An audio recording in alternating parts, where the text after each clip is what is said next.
80% of HR professionals below direct level are female.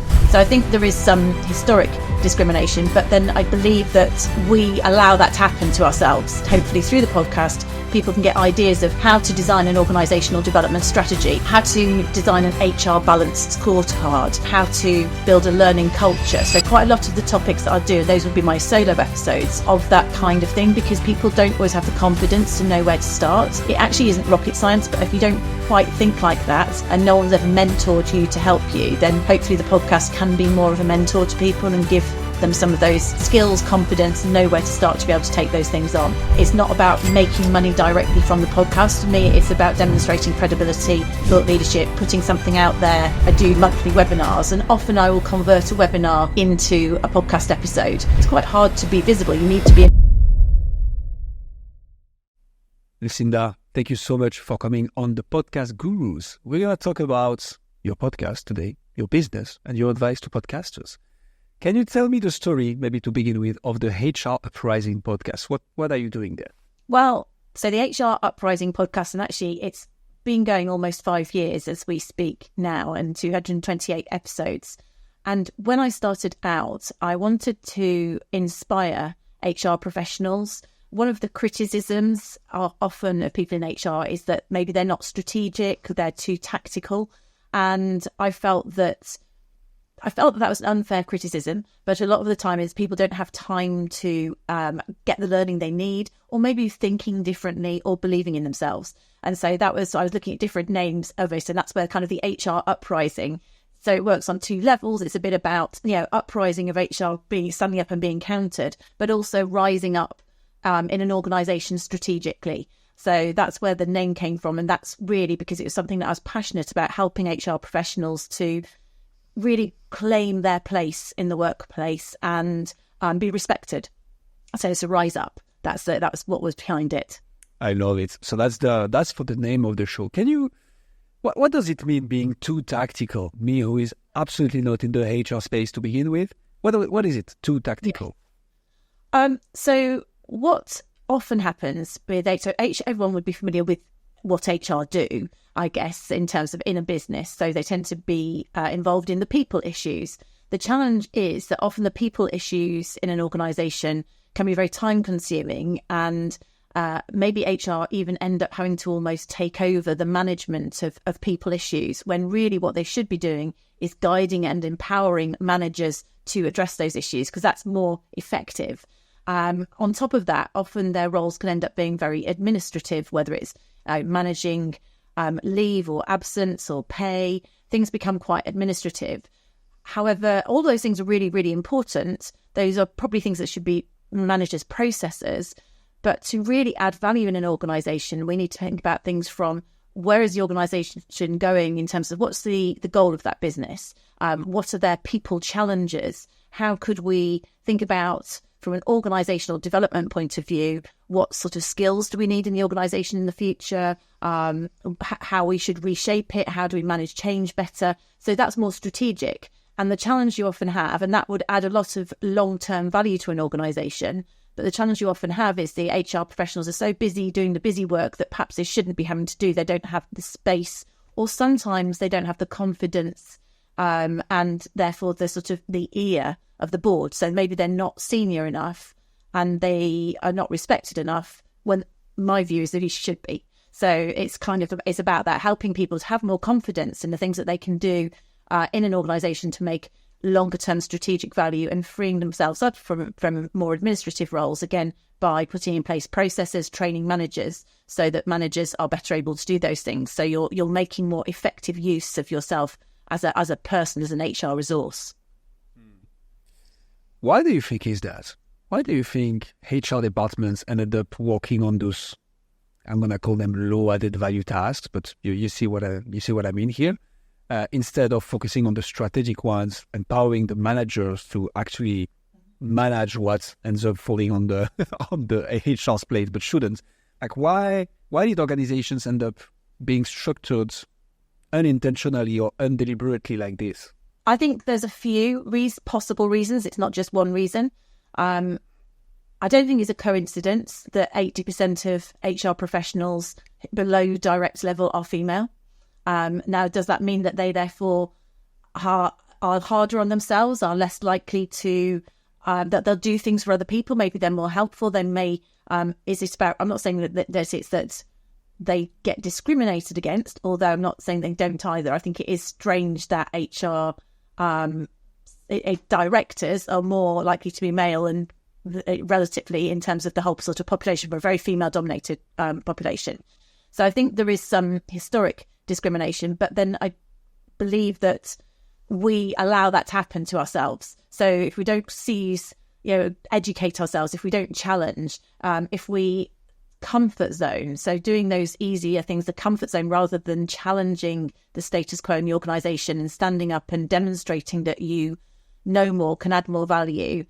So some of it is about confidence and those sort of things. And that's, again, hopefully through the podcast, people can get ideas of examples. Would be quite a popular episodes that I would do would be how-to type episodes. So how to design an organisational development strategy, how to design an HR balanced scorecard, how to build a learning culture. So quite a lot of the topics that I'll do, and those would be my solo episodes, are of that kind of thing, because people don't always have the confidence to know where to start. It actually isn't rocket science, but if you don't quite think like that and no one's ever mentored you to help you, then hopefully the podcast can be more of a mentor to people and give them some of those skills, confidence, and know where to start to be able to take those things on. So I love this, and we're going to take quite a tangent here in this episode, but it's actually something I've always wondered. How do you change a culture of an organization? So back in my days when I was working in corporate, so like in worldwide banks or in like PwC, to name them, like big consulting firms, how do you change a culture? I mean, for me, it's such an abstract topic. Like, it starts with the people you recruit, probably, but then how do you, I don't know, a culture of love or a culture of like challenging the status quo, as you mentioned, like how do you put things in place to make such structural changes that are so hard to grasp yet? That's not an easy question to answer. Sorry, that's not a softball here. I have got quite a number of episodes on how to do culture change, but in short, I think the thing to feature in on it is about people, and it's about leadership, and it's about the style of the way in which they interact with others. So if you wanted to design a more kind culture or something like that, then you need to make sure that the behaviours of those leaders are reinforcing that. Are they saying thank you? Are they expecting people to work ridiculous hours? Are they role modelling, appropriate behaviours in terms of being kind, or actually making it safe for people? We talk about things called psychological safety, making it safe for people to make mistakes, to ask for help. So those sort of things, you want to look at the behaviours of leaders, and there are many tools that you could do to start doing that. Whether you might do a vision session, you might do something like 360-degree feedback with questions that are relevant to the behaviours you're aspiring those leaders to model, so they become more self-aware as to what they're demonstrating and not. In reality, if you want to make radical change, you may need to get rid of some people who are just never going to be that type, and bring others in. So a lot of it comes down to leaders and behaviours, and masses of it. But there are other things that you could do in terms of a culture change, and there's processes that you could follow, but you need to look at, so if you wanted to drive a high performance culture, for example, you might say, well, do people know what good looks like in this business? Do people have clear goals and objectives? Are they supported in achieving those? Do we reward people for performing, or do we have a remuneration system that basically rewards poor performance? You look also at the managers' behaviours. Do you have line managers who treat everyone the same, or are they people who are they fearful of calling out the low performers, or do they give feedback? So there's lots and lots of people stuff, again, leadership and management behaviours that will reinforce a culture in the direction or away from the direction of where you want to go. So the key thing as culture change is you've got to be clear on what you're trying to achieve, and then think about what behaviours will reinforce or block it, and look to change it. And also, you don't change culture overnight, right? You don't. It takes, I would say, 2 or 3 years to start to get a feel for something like that. Why did you choose podcasts as a medium for such... So I guess that's not the only topic to tackle, right? Culture change in your podcast. But one might think, There are so many ways to approach this kind of very complex, deep topic. I don't know, we're thinking about blog articles or like even YouTube videos. I mean, plenty, right? Why did you choose podcasts as a medium to carry that message and help HR uprise their career? I already did a lot of the traditional blogs. So I would have written, I really, because I got a lot of thought leadership out there. So I set up my business in 2009. I've been in sort of the HR organisational development space for 25, 30 years. So I already got a lot of that knowledge, and I had put it out there in the shape of ebooks, white papers, blogs, etc. Must admit, haven't done loads of YouTube stuff, although any webinar that I do regular webinars, and through COVID I did weekly webinars, but I do monthly webinars, and often I will convert a webinar into a podcast episode, so it's a more concise. So the difference for me of the webinars is I make those very interactive. So we do them monthly, and I might do how to do culture change, and I get the audience really sort of talking to me. We'd have polls and that sort of thing. So it's more of an interactive webinar experience, and then I'll condense that learning and sometimes the outputs that we got from that interactive webinar of the poll, and then I put that into the podcast episode. So that's so part of the answer to the question is I'd already got a lot of thought leadership and content out there in a paper or virtual paper form. And the other thing was I actually worked with a mentor or a coach in about 2018, and I run a software business, right? It's very hard. It's hard to be visible, even if you've got things which are with SEO. So my blogs might be picking up on SEO. It's quite hard to be visible. You need to be in more medium, use a variety of media. And he said, actually, podcasting is really growing at that point. I mean, it's big now, but it was slightly on the start of the up, if you see there, maybe in terms of that. So not everybody's got a podcast now. At that point, not and I thought, and actually, it's a USP. It's a differentiator for the business.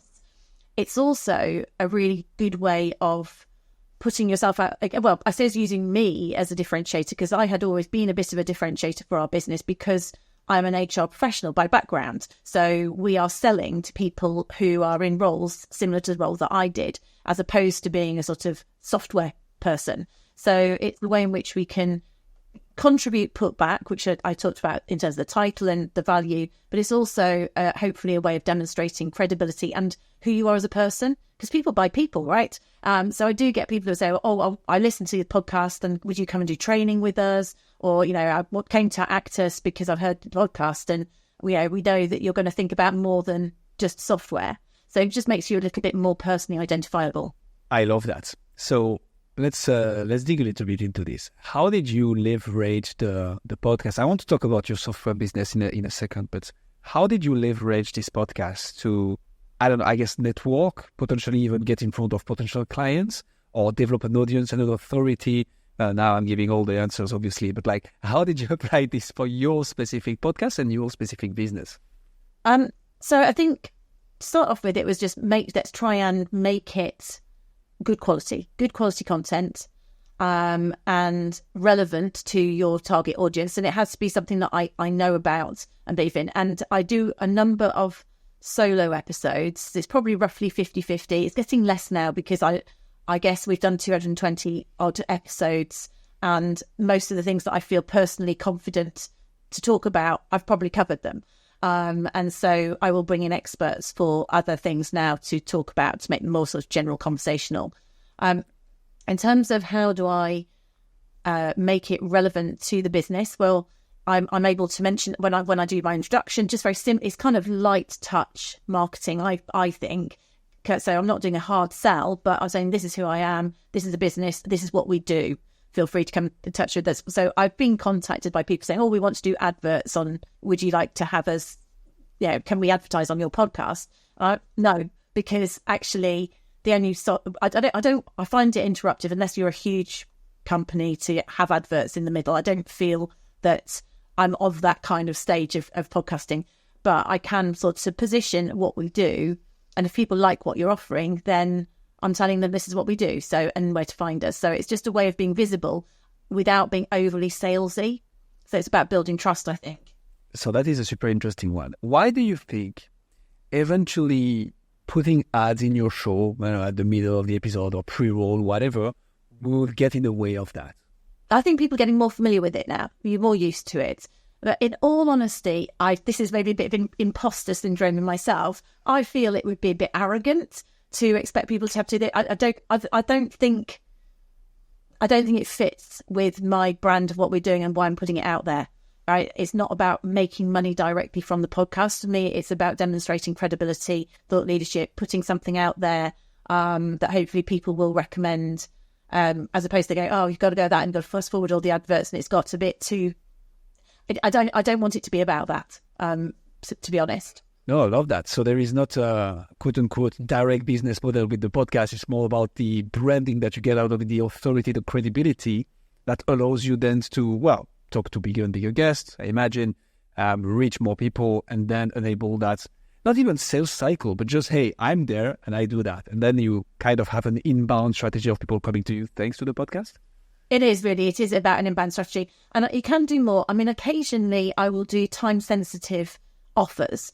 Like we're going to do a special offer on running a training course. The downside, of course, is that people find your podcast, they might find it now and go, oh, actually, this makes sense. They'll go back to a back episode. So in some ways, time-sensitive isn't always ideal because, the offer's gone. They might go back to something that was 2 years ago.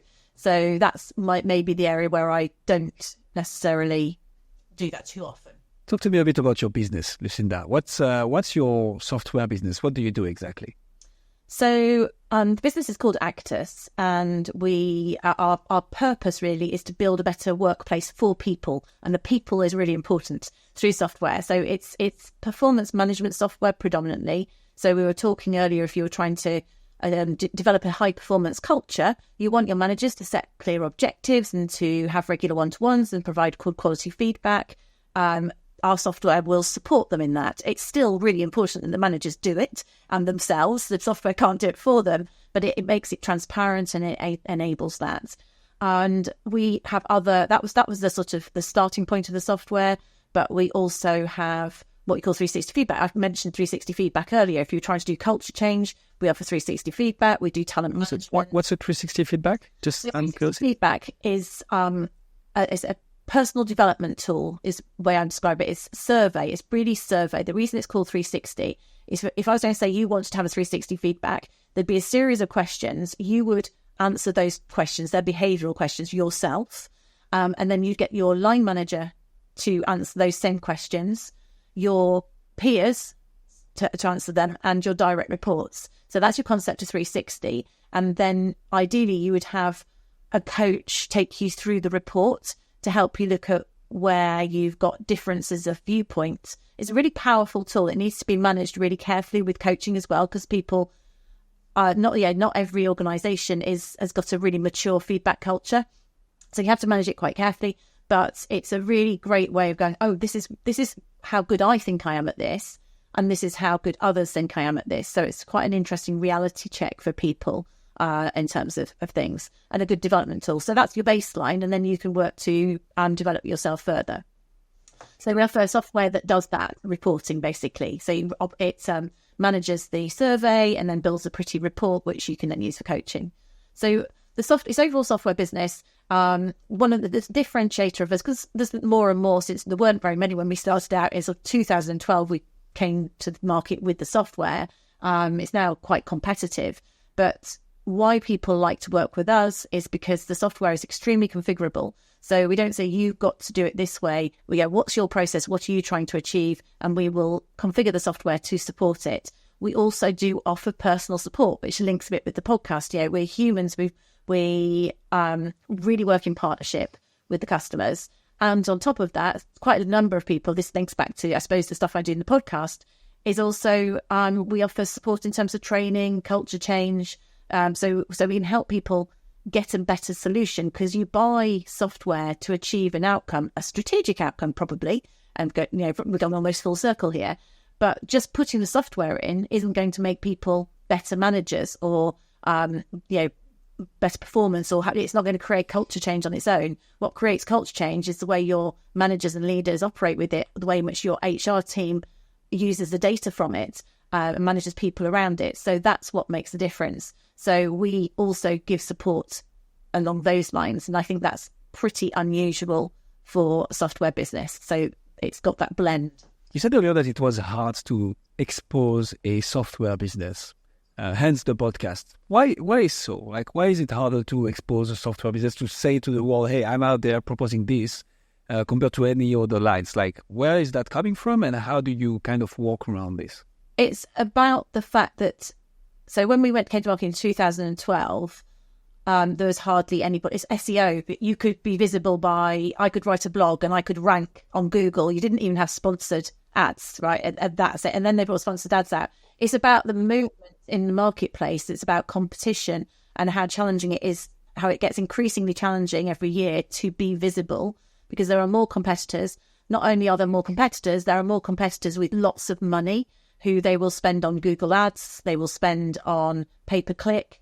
So as a small business, our business, there are competitors that do software now who probably pay more on Google ads in a month than our entire business is worth in a year. So you just can't compete with those sort of marketing budgets. So that's where the podcast, it gives you, it's a really unique personal site in, and people who want to buy people and want to buy into you, then it's a unique way of building trust with people. Walk me through this. I love this sentence, people buy people, or people buy from people, not from company. What does that mean, and why are you embracing that? It is a bit of a cliche, actually, thinking about it. But I sold aerial photos when I was a student years ago. And it's about how you connect with people, right? You don't, with the exception of maybe where you're very wedded to a brand, like, you've got amazing brand loyalty like Apple or something like that, then really, if you were looking at 3 software providers, then all of those software probably pretty much meets your needs. There may be much of a muchness. If there's no other differentiator, there's a little bit of difference in price. And what's going to make you go with one over the other? It's going to be the one that you felt that person genuinely understood your needs, listened to you, responded to you, you bought into them. So you will go with the people that you liked best. And the people you liked the best are the people who are probably being most responsive or the most useful to you, that you trust the most to do what they say they're going to. So, and that's one thing that's really important to me in the people that work within our team. They've got experience. They are genuine. They're not fly-by-night salespeople who make promises and don't keep them. They are genuine people who've got experience in consultancy, and it works well, particularly with our audience as well, because we're building trust with HR professionals, and we genuinely understand their challenges, and we genuinely want to work in partnership with them. And as a small business as well, I'm accountable, so I'm not going to say anything that doesn't do something. They can come back to me and say, this isn't what I need. So you've got higher level of trust, I think. That's what we're operating in. And that's a way of differentiating yourself from a large anonymous software business. Love that. All about trust. People buy from people, not from company. That's what we believe in that so much, which is why we have 2 podcasts. It's like literally with the podcast, well, A, you connect with people directly, right, one-to-one.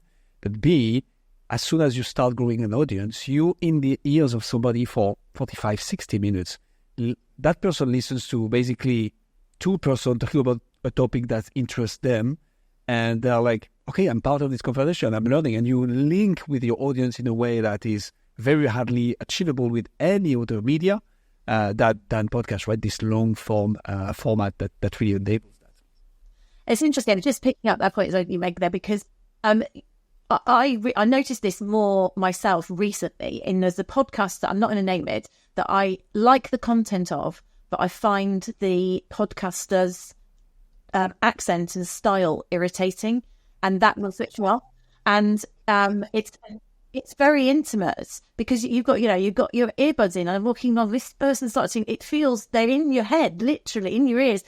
If it gets annoying, you don't want it. So whereas, the flip is also true. If someone's really useful, you're really engaging with it, you kind of got that quite personal connection, because you're physically, feels more personal than watching something to me, because you've got these earbuds in. I listen every day when I walk the dogs and things like that. So just an observation, I think that it's quite intimate because you've got them in your ears.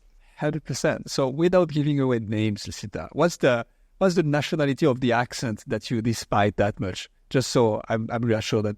No, it's a British person, and they just have a strange tone of. They have a strange way of speaking, and they make this.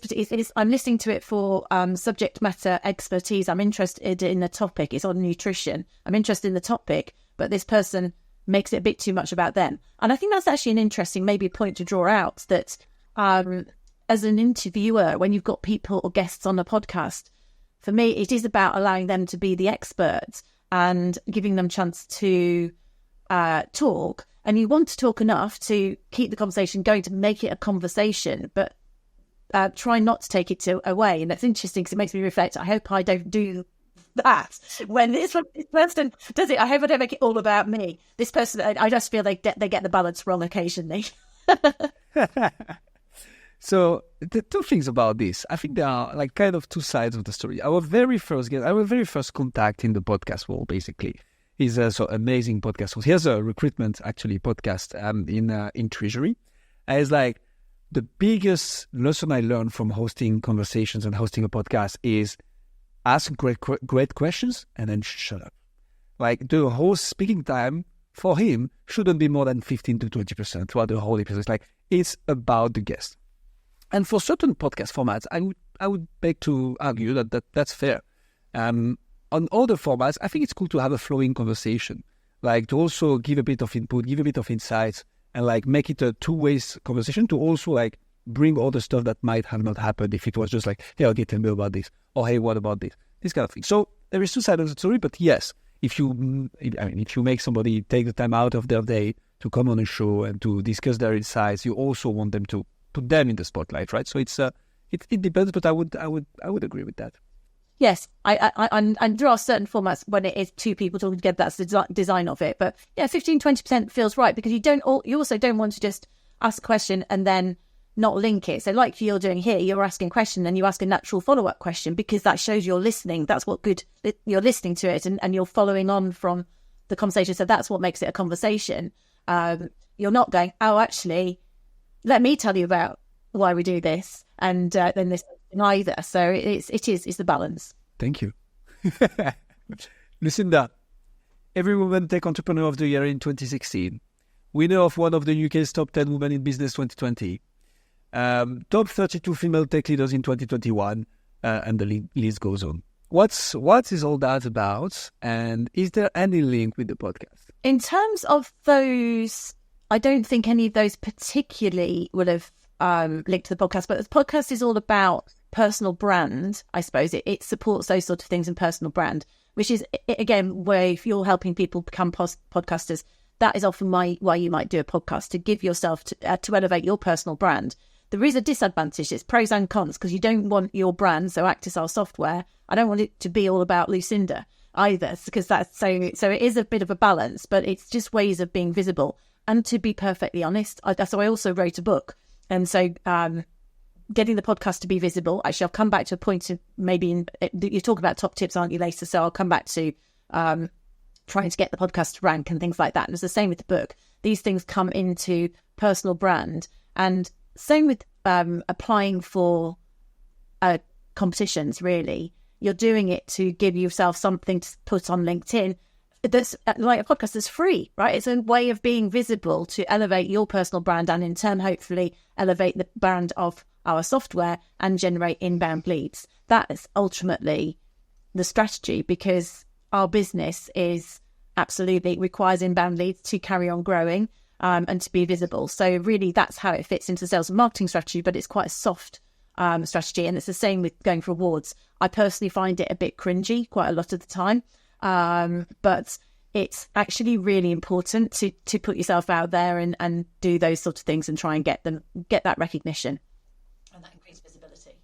And so do you apply for such awards, or do they come to you, and do they just knock at your door at somebody like, hey, Lucinda, we want to give you Woman of the Year? How does it typically happen?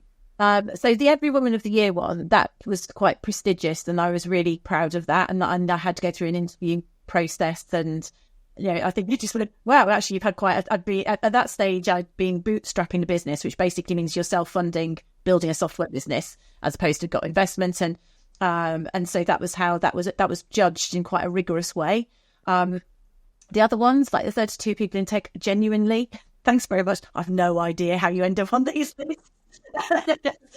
Don't know, but thanks. Okay, brilliant. Okay, but I mean, see, I guess, to be honest, maybe something like the podcast does, because you're visible. So they'll be looking at things, look at what you're putting out there, and you see what comes up. So some things, they are all a little bit mysterious, but it's useful free marketing for the business and otherwise. And I would guess that the podcast does play a part in it, because what you're able to do is, I'm putting stuff on LinkedIn on a weekly basis, or my team are saying, here's a new episode. Other people, if you had guests on, are sharing that.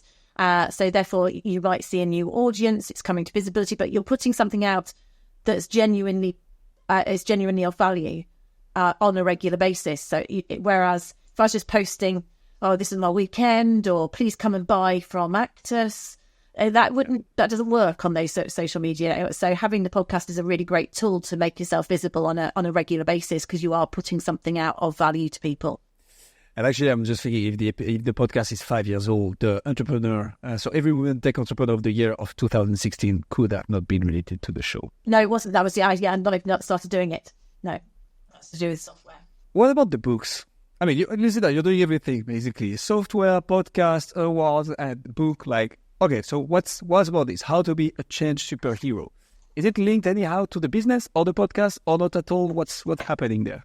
That just happened to one of my things. Oh, here we go. What a transition. That's amazing. I like the cover, actually. So there's many questions.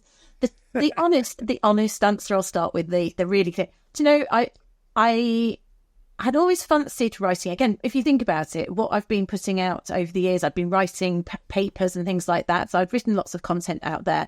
One of the topics that I could write about regularly is change. So I knew about it.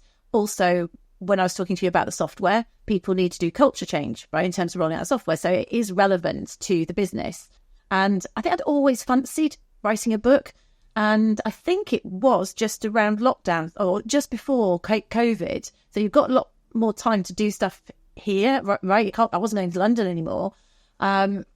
So there was someone mentioned, I did a business book challenge, and I'll shout out for practical inspiration. She has a 10-day business book challenge, this lady. Actually, this was before lockdown.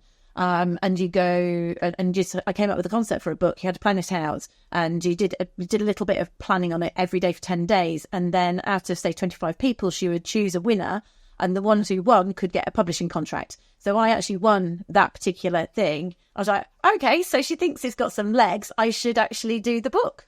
So I just went, yeah, let's just do it. It came out. We launched it in lockdown, because obviously you write it and then it takes a while to go out.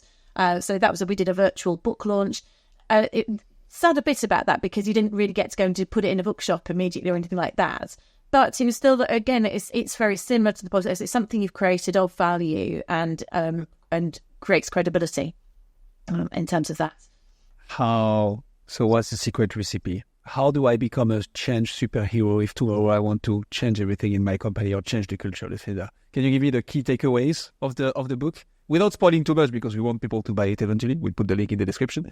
It's actually going to have a key takeaway sort of thing. Okay, so the book is divided into 3 parts.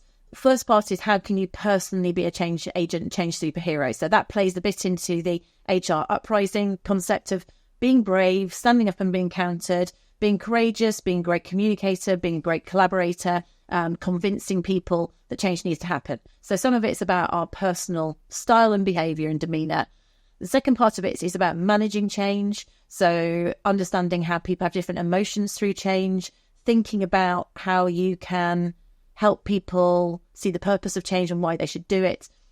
And then the third part of the book is about managing large-scale organisational change. So that's much more a structured approach. So there's models, there's one called the Kotter's 7 Steps to Managing Change. So I go through things like that, where it's more of these models and how you can apply it. It's quite a practical book. It's actually really quite easy to read, in terms of the fact it's not a really highly academic tome. It's designed to be relatively friendly, but something you can pick up and go, actually, this is what you do. And it comes with a toolkit of resources that you can use to support change. So if you're someone who wants to do more change management, and that is a strategic HR role, it's an organisational development role, then it's quite a nice handbook for people to reference.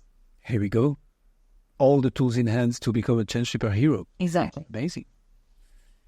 There's a question that Elon Musk asks in all his interviews in recruiting, quite no pun intended, with the HR function.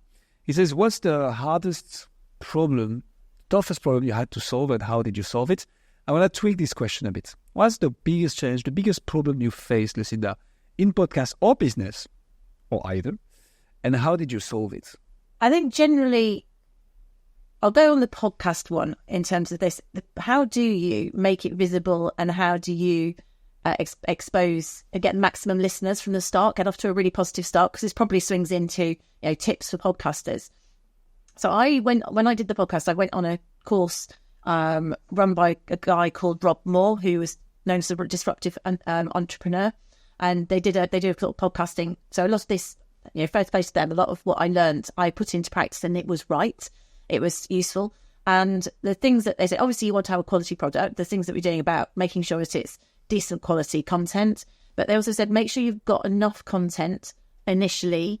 The people, if they listen to one, that they can download, they'll binge. So make sure you've got, if you launch with at least 6 episodes or even 12. I launched with 6.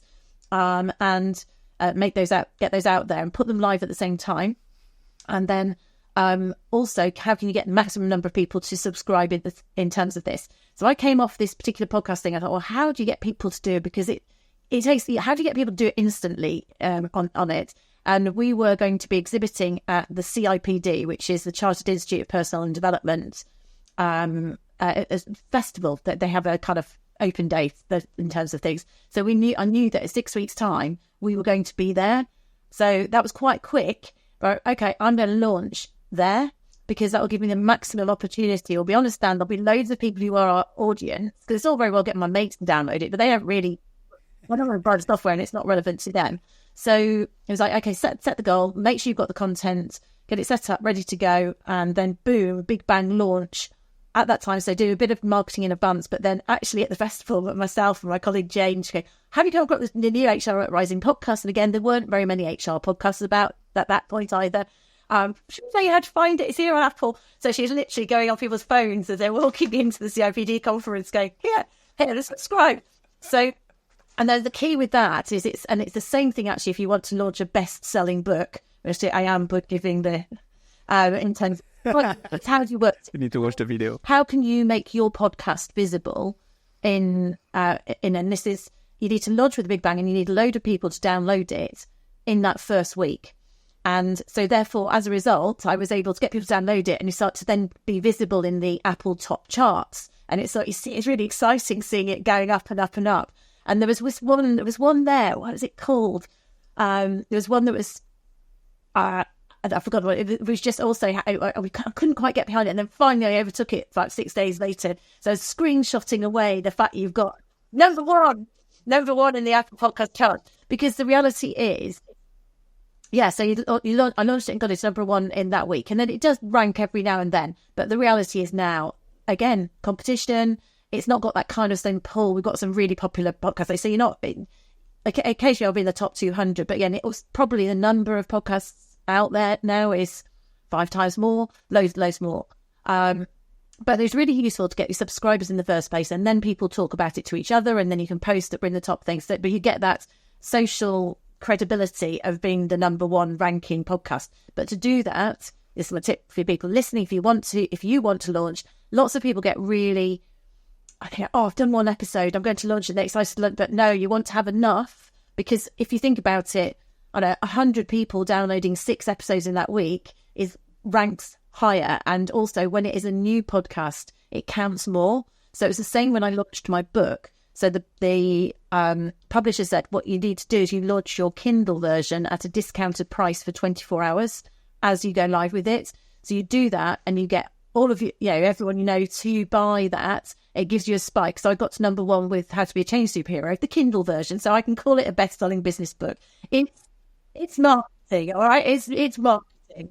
I'm giving away all my secrets, but You've got to do it all in a hit. So people get, oh, okay, great, I'm going to launch it. I'll tell people to do it. No, you've really got to get that, make the most of getting that spike, because their algorithms or whatever it is, pick up that it's a spike, everyone's buying it, or pre-orders works with Amazon. Suddenly all those go live and you get to have that ranking and you get that social proof of it being there. So I've kind of answered that question. But that was the biggest problem. Biggest challenge is, how do you get something like this in a very crowded marketplace to be visible, to rank? Because once you rank, you get the maximum validity, social proof, evidence. You can always say it's been a best-selling piece, which you can then shout about. So this is all about marketing, about credibility and being visible for free, by the way, pretty much. So how else can you get that free visibility, shout out something to try and punch above your weight? I run a small business. I run a micro business. We don't have big marketing budgets. And fundamentally, this is what these things are, to actually help you punch above your weight in terms of those things. Wow. Golden nuggets here. Thanks for giving away all your secrets, Lucinda. Too right. Yeah, it's just, you just got to do it, to go for it. But people, like I said, people don't. They think, oh, I'm not going to do it. I'll just do one episode. Well, you're never really going to rank. It's going to be a very slow burn. That doesn't mean you won't have a very popular podcast. But if you can rank, then you can shout about it and more people will know about you sooner, and it's going to help you. You want popular.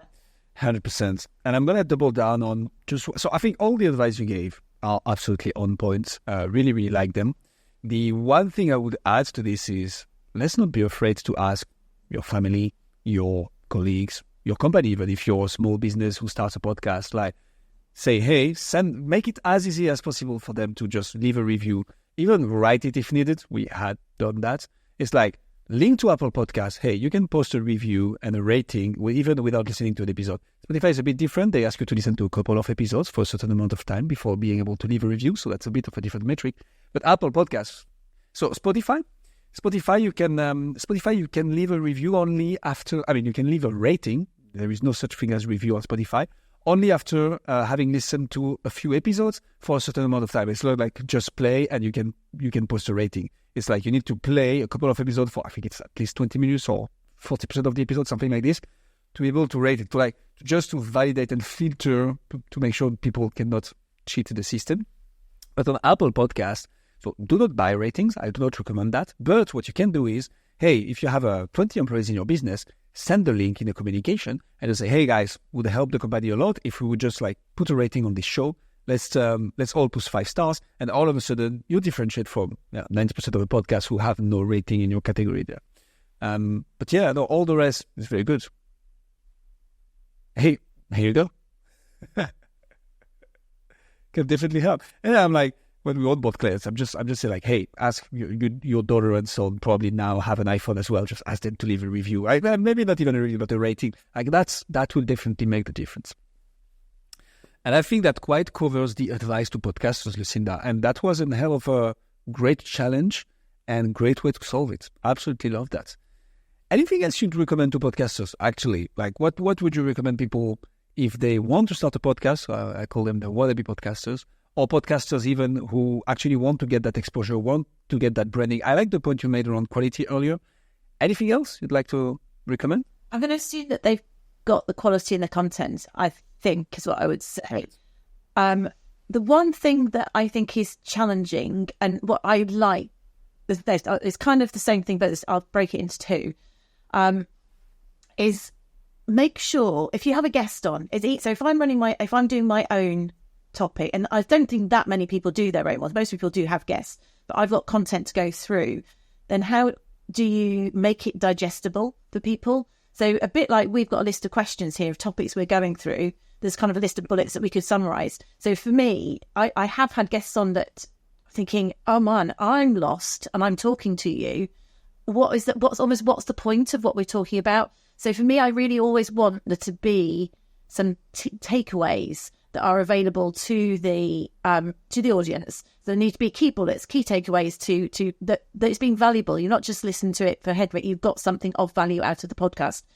And I think you can make it easier or more difficult just by things like, I'm going to go through these key points. Yeah, that classic start, middle, end, just summarising those things because people have listened and then going, actually, you can end on these points. And in fairness to that irritating podcast I talked about before, what they do a really good stomach at the end. So in fairness to them. So what I would say is that make sure, just think about your structure of it and try and keep your guests, if you have guests, try and keep them on track in terms of what are the points. And that maybe is another point where you do need to contribute, just not listen. And so, okay, is this the key point? Can I just summarize? You've talked about 5 key points here, 1, 2, 3, 4, 5, and then such and such. So your job is to try and make it digestible and tangible for the audience to be able to get something of value out of it. That's one of the things I see. And maybe just choose your guests with caution, because I had one guest that I just got totally lost. I had to go and get the transcript to cut out. They just went off on tangents all the way through the conversation. And so I had to really do some hard editing to get it to be of value. In hindsight, I should have had the conversation up front. I didn't vet it well enough there. So think about what you're trying to get out of it. If you're trying to provide quality content, make sure it comes over in a way that people can digest it. That would be my tip. What do you think about interrupting guests versus editing out pieces that you're like, okay, well, it's just rumble here, but we will cut it out in post-production, just to avoid the very problem that you were facing with that? What do you think about interrupting your guest? I just try and keep it on track. I try not to interrupt guests. Sometimes it's hard not to because of the fact that so I would try not to interrupt. When I was saying I might do occasionally, it's not always that I'm interrupting them. Sometimes it's to do with the Zoom, the timing on the audio. However, occasionally I will jump in on things, and I probably am worse than some people on that. That's my personality. I want to talk about things, but I try not to. But what I would rather do is, if they have gone on, I then start to try and give clues. Like I say, okay, so if we just briefly running out of time here, or actually, can I just summarize? So what we're really saying is this. Can I clarify? Is this what you're really saying? So I might try and, if they've got to say, the key point to take out of that is this, is that correct? So I'll try and use communication skills within the podcast to do that.